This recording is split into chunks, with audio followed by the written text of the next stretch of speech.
Chris. Hi, Sarah. How's it going? Great. Thank you so much for taking a few minutes today to share some of your approaches to emergency remote teaching. I think sharing what teachers are doing is good at any time, but now especially. We're all in uncharted territory and still have a great deal to learn, and I think we can learn from each other. So I will pass the mic to you, and I would love to hear about some of the things that you've tried, how you've been attempting to combine synchronous and asynchronous, what has been working okay, what has been working well. If there's something that you tried and it didn't go great, we can still learn from that. Okay, great. So first of all, I love that you referred to this as emergency remote teaching. Because that's what it is, and for me, that's what it's been from the beginning. Knowing that this was going to be coming to us right after spring break, and so a lot of what I've been doing is unlearning my in-person teaching habits. I think the model where we meet as a class, there's instruction, and then there's homework assigned, with a due date for the next class meeting. To my mind, isn't sustainable right now. Because again, this is emergency remote teaching. This is teaching in the era of COVID-19. That's what I title my distance learning plans, not online learning or online teaching, because that has its own philosophy, its own pedagogy, and thousands of hours of professional development. So that said, I tried to keep that in mind, thinking about how I'm going to organize my lessons. And I thought that what I wanted to do was give my students the greatest amount of flexibility and choice, since they have different home situations, different responses to what's going on. I've got some kids that live in the countryside, so they can get out and they can, walk around and jog and that kind of thing. And I've got other kids who are holed up in a small apartment in New York City and aren't even going outside, right? So those are two really different experiences with two very different sort of emotional weights. And so I wanted to attend to that. So I tried to build in a lot of choice. The other thing I wanted to do was really use as much asynchronous time as possible. So I know we talked about having a total of 160 minutes of sort of instructional time, including our synchronous time and our asynchronous time. And I tried to really put a lot of that into asynchronous learning. And so what I did was, for all my classes from middle school on up, designed weekly lesson plans, or weekly learning plans, let's call them. And I can share a few of those with you so you can see what they look like. And basically the idea was I'm going to give the students a week's worth of work. Not busy work, right? Again, this isn't the time for busy work, but something that I thought would be sort of interesting, meaningful, and give them some choice in determining how they're keeping up with their French or Latin. And so I put these together a week in advance. I post them generally over the weekend, so that way kids who do want to get started early, they can get started on Saturday or Sunday. They don't have to wait until Monday to find out what they're doing over the course of the week. So let me share those with you just so you can see what they look like. Okay, so I want to share with you really quickly two plans. One is this week's plan for French 3, and the other is this week's plan for Latin 1A. Those are two very different classes. One is upper school and one is 6th and 7th grade. And so they have slightly different approaches. So first we'll look at French 3. And so I got this template from another language teacher who in fact has no synchronous time with her students. So the idea was that she gave them daily work to do on their own that they submitted, and that she would then evaluate. So I started every week with a little note letting them know what it is that we're doing and why, a reminder to pace themselves, and a checklist. And so this is so they can keep track of what they're doing. And I always give them options. So every class has a choice board with different ways to keep up with your French in addition to, right? Because again, I don't want to burden the kids with too much work, but then there are those kids who want some more, who are really thriving, when it comes to academics. So they have that optional work down here where they can choose an activity from this choice board, which is called listen, read, and sing. And then they just have to let me know what they did. So Chris, if I can just ask, can you clarify what you mean by choice board? So this is choice boards. So it's hyperlinked. These are ways to improve your French. Sometimes I'll say, choose one or two of these optionally. Sometimes I'll actually make this part of the weekly plan. So in order to fulfill your your responsibilities for this week, you need to choose 2 of these and tell me what you did, or take a screenshot. And what's great is that, you know, some kids who are really into it will do more, and some may not, and that's okay, right? Again, because this is emergency remote teaching. So that's the choice board. That's great. So that's just a Google slide, and I suppose we could share that template with anybody who might want to customize it. I could certainly share this with anybody. It's just a Google slide, and you just drop in some links, embedded links, and you're good to go. Okay, great. This too, I'm happy to share. So again, I have a checklist. I think especially with emergency teaching, we need to be as explicit as possible. So I want them to see what they have to do everywhere. So it's in Veracross, it's here, and they can see exactly what they need to do for the week. So this week we did a little review. Again, this is optional. So this is really sort of Scout's honor. I'm not holding them accountable for this. It's things that we've done in the past. And they can review it if they need to. We took a little trip to Senegal because April 4th was Senegal's Independence Day. There's a little reading. I provided as much support as I can since I'm not there, right, in class with them. We've got something to listen to about a special dish that is served on Easter in Senegal.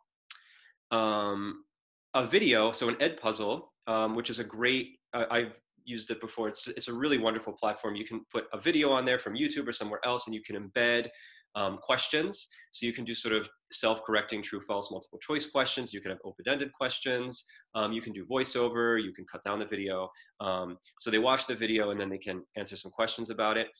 I wanted to use Flipgrid to get them to talk and talk to each other in an asynchronous way. So here I'm asking them to think about whether or not they have a dish that's important to them.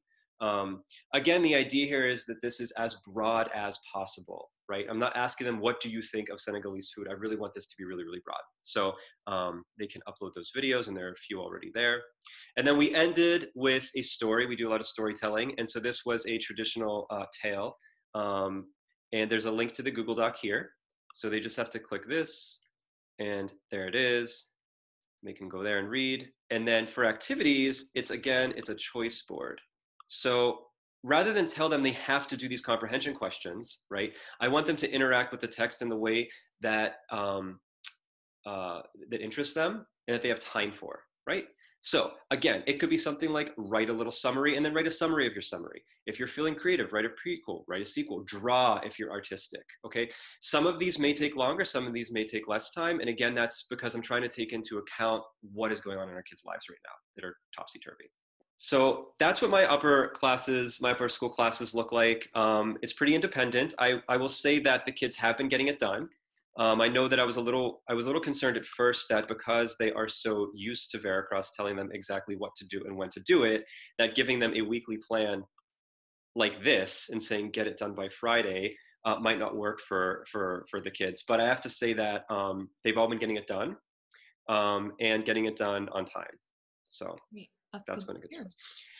Really quickly, so the synchronous side of this is not the full 50 minutes, right? And I let that go kind of naturally. So sometimes they're really engaged, they want to talk, we go for 30, 40, maybe even 50 minutes. But I don't plan 50 minutes worth of stuff for them to do because they have a lot to do on their own. What we do with that is use it for check-ins, questions, if they have questions about any of the work. Just to see each other's faces and to go through a couple daily routines. So pretty much the only thing that we do every day we meet is ask how we're doing, right? And this is something that we've been doing since the beginning of the year, so it's familiar. Now, of course, why they're feeling upset or full of doubt has changed, right? But or proud, right? I had a student say she was very proud that she had finished all her homework for the week yesterday. So we talk about weather, which is actually kind of fun now because we all can talk about different weather phenomena, right? When we were all in Simsbury, it was the same, but now we can hear what it's like in LA and Cancun, where apparently it's always beautiful. And then we always have some kind of discussion, and the discussion may target particular structures, or it may just be topical. And I put them in breakout sessions for this so they can talk on their own. We come back together, and that's it. That's it for synchronous time. So during these synchronous conversations, how much of it is screen sharing where you're showing slides or asking everybody to have slides up while you're connecting on Zoom? How much of it is just a Zoom conversation to practice the language learning? Yeah, so most of it is just a Zoom conversation. I will share this on my screen because we're all together looking at this screen. If they need a little support here. Same thing with this.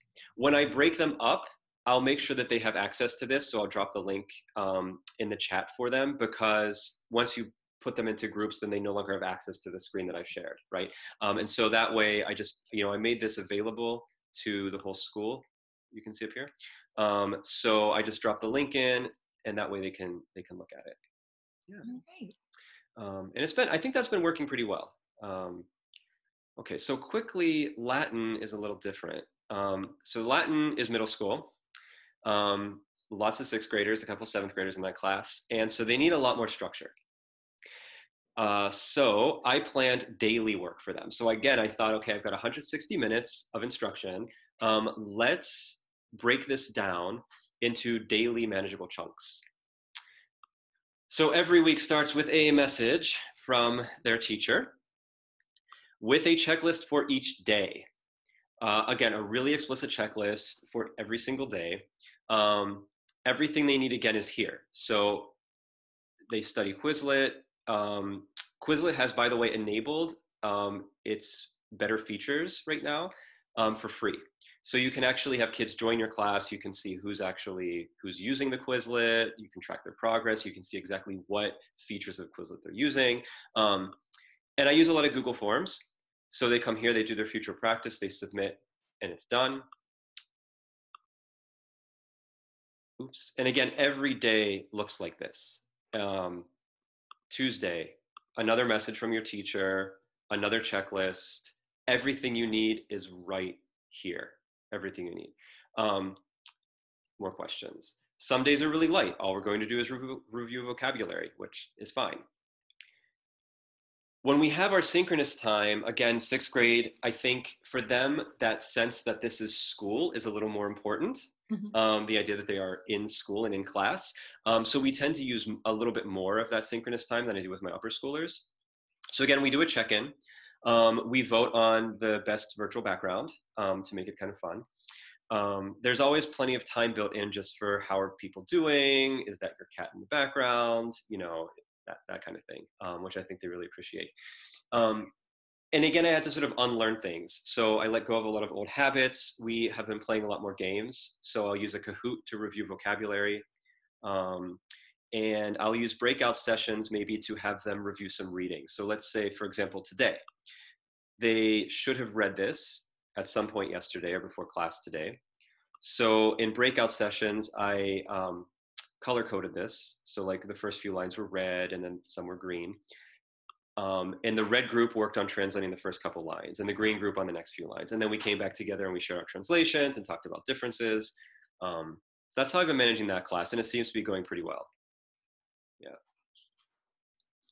Well, this is all fantastic, and you have been doing an amazingly impressive job with this sudden and drastic shift. If you wouldn't mind, it's clear how organized and prepared you are. How has your preparation gone from taking lesson plans? I don't know how far ahead you were before spring break, but has this just eaten up your weekends, or what has that process been like? Yeah, that's actually been interesting. And I think a lot of that is just a matter of getting the hang of this new and hopefully temporary way of teaching.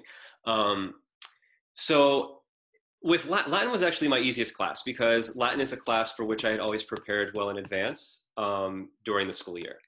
My other classes were never prepared in advance, and that's not because I'm a slacker, it's because it's part of the pedagogy, right? So in my French classes, the kids are my curriculum. So what is interesting them, what's happening in their lives, the questions they have are what we talk about. And we do a lot of collaborative storytelling in class together. So the class is where the curriculum is born, like organically during those 50 or 80 minutes we have. That doesn't quite work now in the same way. So I've had to start thinking ahead a bit more and thinking about how I can create a week's worth of French material to engage with that is compelling, interesting, that's understandable. And so I have been spending maybe a little bit more time than let's just say significantly more time than I normally would preparing for those classes. During the school year to prepare for a French class, let's say it's the first day we're telling a new story, I go into the classroom with nothing more than a template, right? Here are the structures I want to make sure we hit, maybe some conditional, maybe something using the subjunctive. And here's a template for a story. Then they feed me all the detail, right? Who the characters are, what their names are, what the problem is, how they resolve it, if they resolve it, and so on and so forth. And then that text then becomes something we engage with for the next week or so, right? This is a little different. It's flipped, right? So I've been spending a lot more time. The tough thing is, again, unlearning those teacher habits we have. So I think going forward, what I might do to save myself some time and sanity is incorporate even more choice into this. If we go back to French 3, this is nice. It's kind of like a mini unit, right? So we're going to spend a week learning about Senegal and learning about Easter, right? That's interesting, I hope, to the students, but it might not be the most relevant or the most compelling thing. So I'm wondering if maybe I can find ways to incorporate, a story database, so that this week you have to read one or two of the stories in this database and then do these reading options, right? Instead of me telling them, this is the thing we're all going to do together, which is what requires so much work. When you try to find the right story that fits with some kind of theme for the week, right? Maybe I don't even need themes for the week. So yes, that was a really long-winded response to your answer that, in fact, it has been taking a lot more time putting these together. Yeah. Well, we appreciate your honesty and, again, your commitment and your flexibility and your willingness, as you said a few times here, to unlearn is impressive. And just 10 days in, I can tell you're making a great impact. One final question for you: what are you most looking forward to when we are back at Walker's under the conditions that we're used to? Oh, so many things, like just seeing kids really face to face, not just pixels, but like actual human beings is going to be great. And as far as teaching goes, just having, for my French classes, telling stories again is going to be great, right? Altogether. Being back in my classroom with the physical space. And then, of course, like the kinetics of teaching, right? So that we're not just playing a Kahoot in Latin 1A, but the kids are like racing to the board to conjugate a verb, or playing fly swatter. Yeah. I love it. The kinetics of learning. That's a great phrase. You left out cross country, but I'm going to let that slide. I am also looking forward to cross country. Look, I've got my cross country on today. Well, thank you again, Chris, so much. And I'll be sharing this with faculty, and if folks want to continue the conversation, I'm going to put out the invitation that they can reach out to you. Oh yeah. And hopefully we'll be able to share a few more of these conversations. And it's entirely possible that in another 10 days and another 5 days, your approaches may continue to evolve. Mm-hmm. So this is just the beginning of an extended series of conversations. But I thank you for being our guinea pig. And I've learned a ton. I'm grateful, and just know how much we appreciate you. All right, thank you. Thanks for having me.